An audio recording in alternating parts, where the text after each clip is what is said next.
Hello and welcome to Analysis with me, John Rees. Fighting continues between Assad forces and opposition rebels as we pass the third anniversary of the Syrian uprising. Israeli fighter jets, meanwhile, attacked Assad forces, killing one soldier. Israel claims that the attack was retaliation for a bombing that wounded 4 Israeli troops in the occupied Golan Heights. Estimates say that 150,000 Syrians have been killed and millions more displaced. Yet the humanitarian situation in the country has become progressively worse. Charities and humanitarian organisations face logistical and bureaucratic challenges in getting help to where it's needed. Added to that is the concern that foreign fighters are using such organisations as cover for arms smuggling. Officials, including UK security chiefs, have warned Britons going to Syria that they may now face being questioned and possibly arrested on their return. Some have already been detained. Well, joining me in the studio are Victoria Britton, former Associate Foreign Editor of The Guardian, Jahangir Malik, who's UK Director of Islamic Relief, and Noor Chowdhury, who's Secretary of Human Aid. On the line, we've got Margaret Gilmore, who's a Senior Fellow at the Royal United Services Institute, and Chris Gunnis from the UN Relief and Works Agency. But before the discussion, let's catch up with this update.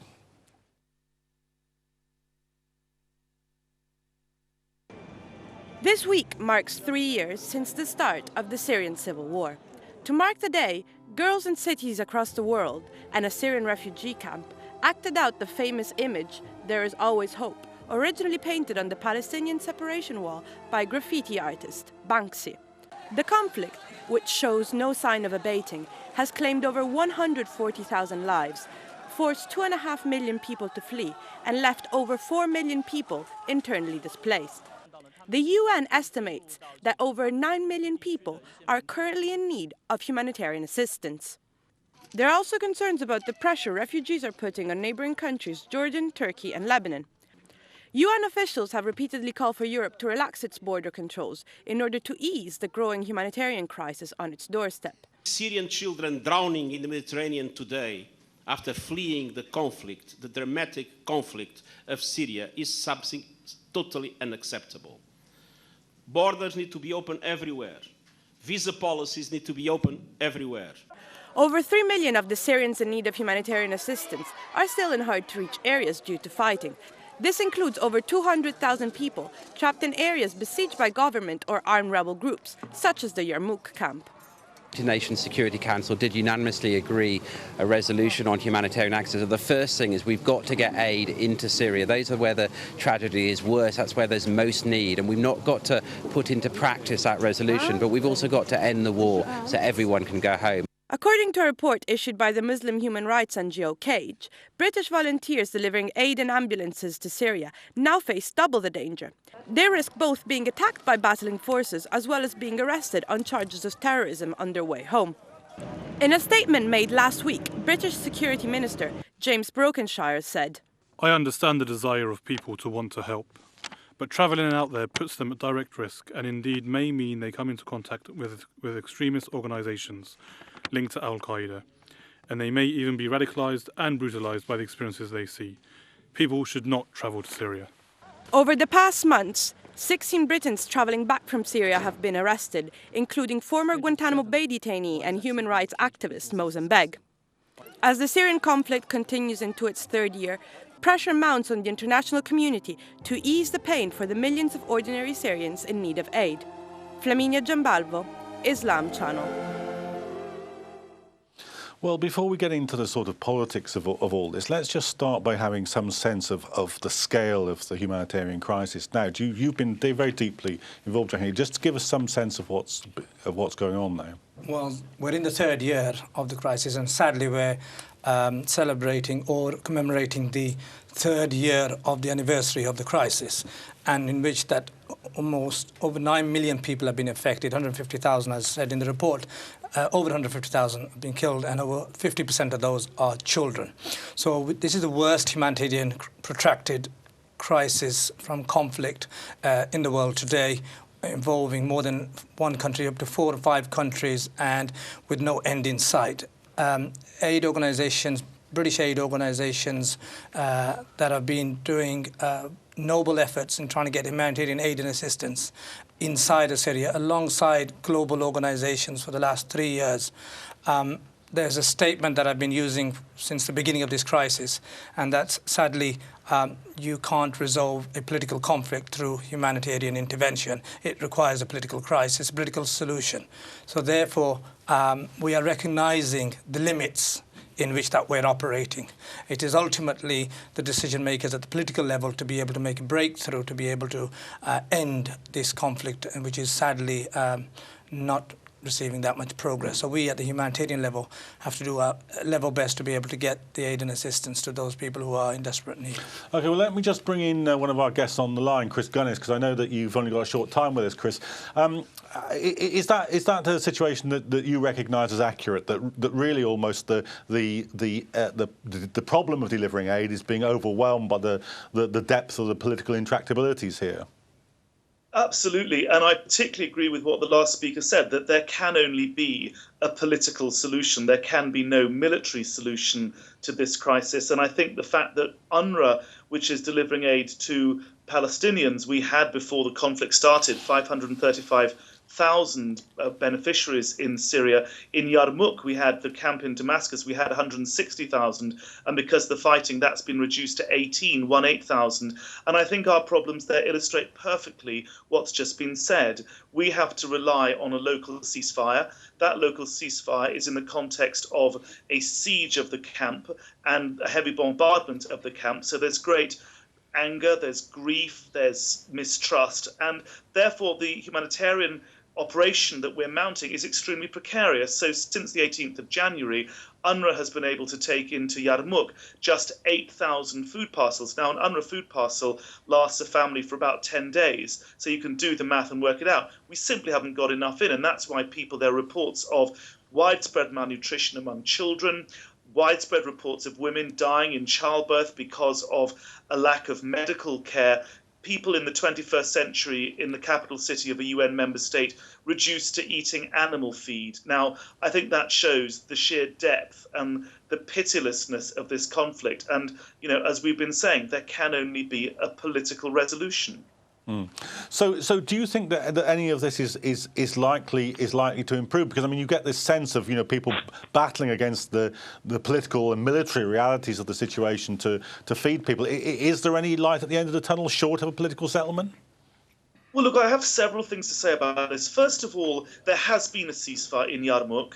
14 parties, against all the odds, got together and decided to have a ceasefire. Now, it's a shard of light in a huge black hole, but it is nonetheless a shard of light. And we cling to that because under that agreement, we have found some humanitarian space and we filled it as quickly as possible. And we're trying to maintain that humanitarian space and make it grow. Secondly, the Security Council, and one can understand enormous cynicism in the Security Council, it did come together on the 22nd of February and unanimously adopt Resolution 2139.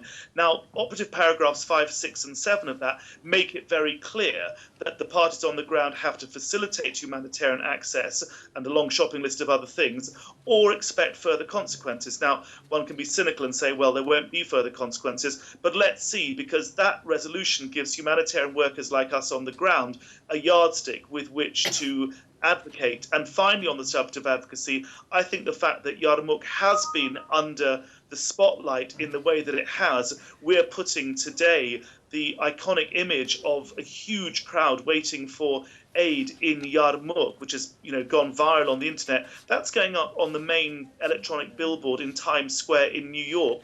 We're going to be tweeting that back to people in Yarmouk as a gigantic act of global solidarity. But it does at least, I think, show that Yarmouk is under the spotlight. I think our advocacy, programs like this, discussions like this, in the context of Resolution 2139, in the context of the ceasefires, that's all we've got to cling to, but it is some glimmer of hope. No, is that agreement? We've all heard that agreement.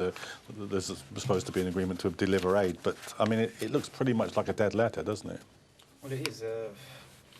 It's quite clear that a lot of the areas that are in need of aid, where it's been besieged, you know, those corridors are closed, and the need there is extremely great. And even if you look at all the aid efforts that are taking place internationally from all the different NGOs and international bodies, it's just a drop in the ocean, really. The need, you can't really quantify the need almost. It seems almost endless. And the need won't just end here, as we obviously mentioned, that the conflict will be going on until there's a resolution to that. Then you're looking at the rebuilding of of the country, really, and the infrastructure. All of that will take many, many years. So here it looks like unless there is a political solution, the longer it goes on, the more damage it does to the country and the more rebuilding that we require in the long run. Victoria, let's sort of begin to draw back and look at some of the sort of surrounding political circumstances here, and first of all, in the sort of narrowest focus, do you think it's the case that the kind of incapacity of the West to get its act together in the way that it wanted to, and I'm not by any means endorsing this, but you know, there was a huge sort of propaganda offensive designed essentially to support a military operation. That fell apart last summer when the Commons voted against it. And now there's a kind of retrenchment because they feel that things are going badly on the ground, that the weapons are getting to the wrong people, that there isn't a sort of interlocutor that the Western governments feel happy with. How much has that situation complicated the delivery of aid? Oh, I think it's complicated it enormously. And I think the incoherence of the West is extremely confusing for people. I mean, you know, any Syrian you speak to is in Britain or anywhere else is incoherent with rage at how the West has at one point said, you know, we're going to help topple Assad, and I mean, Obama himself said, you know, this person should, and then all of a sudden, it's oh no, we're not really doing that, and worries about the kind of groups that the Saudis in particular are funding on the other side. I think the incoherence of the West is really dramatic. But one of the things I'd like to take up, I don't know if we've still got Chris Gunnis, but when we heard Mr. Guterres talk about, you know, this is a refugee crisis, I don't understand why there hasn't been more of a call on Western governments to take in thousands of refugees. I don't mean like 500 or something. We should be taking in thousands and thousands of women and children. I mean, you look at Yarmouk and everything that Chris and his colleagues have tried to do there. The fact that, you know, the West cannot organise this, I mean, I think it's absolutely shaming. Let me put a couple of those points to Mark Gilmore, because, Mark, I mean, there are a couple of points here at which, you know, if you weren't cynical to begin with, you might become so watching this. You know, first of all, you know, nobody ever said, you know, that the people fighting Assad were so good that you should go and join them. But some people might have been, you know, forgiven for drawing that conclusion from some of the rhetoric from the government early on, and now they're being arrested for delivering aid, some of them. That's one thing. And the other thing is this question that Victoria raises about the refugees. I mean, if these people are so good, why not let them in if Assad's persecuting them and driving them to the edge of starvation? Well, an awful lot are sitting just over the border in Turkey and in Jordan. I have a real problem with the refugees because if the Assad regime does not topple, we will have a situation where he will close his borders and not let genuine Syrians back simply by changing the ID card system. And I think that's a real worry politically. I think the real problem is that the opposition is so extreme, from moderates right through to the Al-Qaeda type groups. There is no one figurehead for the West to deal with. And the problem is there's no adequate audit of all the money that Britain, for example, are so generously pouring in through the government, but also through private donations. And that, again, is a problem. So I think it's much bigger than just saying take in lots of refugees. I think what Chris said is absolutely right. Political solution would be great. I don't see a huge amount of hope on that front at the moment. And the humanitarian situation, according to Syrians coming in and out that we've spoken to on the moderate opposition side, it's dire. It's absolutely dire, and there are parts that nobody is reaching at all. Chris, if you're still there, did you think that this incoherence or incapacity of Western policy is now the major thing that's preventing aid getting in? Well, I certainly agree with Victoria, but I would go further and say the incoherence is actually much broader. Look at the response of the Security Council over the last 3 years. I mean, if that isn't a pattern of incoherence, I don't know what is. But we have to, as I say, we're a UN agency, so we have to look on the optimistic side. That is, the Security Council finally got its act together. But as far as the refugee question is concerned, I have to say that from the point of view of UNRWA, the governments in the region have certainly been extremely generous. I mean, Lebanon, which is a small country with a small population, has taken in a huge number of refugees, including 52,000 Palestinians. Now, there have been problems with discriminatory border regimes for the Palestinians, but nonetheless, I think for a country like Lebanon to take in so many, given the instability in Lebanon, is extraordinary. Jordan as well, though Jordan has a policy of what we call refoulement, keeping Palestinian refugees out, and we take issue with the Jordanian government. The Jordanian government has been hugely generous also. So, you know, one can criticize the West for various things, but one looks at the governments and the countries in the region, and they have been enormously generous, and that's a point I really think should be made. So when you're thinking about delivering aid, how does all this actually impact on what you do? When you sit down and you think, we want to do this, list how this kind of lines up in terms of the difficulties. Okay, so we've just had sort of a picture painted of the complexities and the challenges that are faced in delivering aid and assistance. That's why I'm absolutely against suitcase charity approach. We shouldn't get too emotionally driven by the fact that, look, we want to help the people of Syria.